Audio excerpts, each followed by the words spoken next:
আপনারা কি জানেন দেবী লক্ষ্মী বড় না দেবী সরস্বতী বড়? একদিন আকাশলোকের সোনালী প্রাসাদে দেবতারা একটি মধুর বিতর্কে মেতে উঠল। লক্ষ্মী বড় না সরস্বতী? কেউ বলল লক্ষ্মী ধনের দেবী, তাঁর কৃপায় সংসারে সুখ সমৃদ্ধি আসে। আরেকজন বলল না না, সরস্বতী বিদ্যার দেবী, জ্ঞান ছাড়া ধনও তো মূল্যহীন। বিতর্ক চলতেই থাকল। অবশেষে দেবরাজ ইন্দ্র বললেন, চলো দুই দেবীকেই জিজ্ঞেস করি।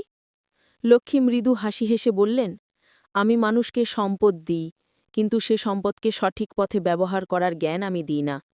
তখন সরস্বতী শান্ত কণ্ঠে বললেন, আমি মানুষকে জ্ঞান দিই, কিন্তু সেই জ্ঞান কাজে লাগাতে কিছুটা সহায়তা প্রয়োজন।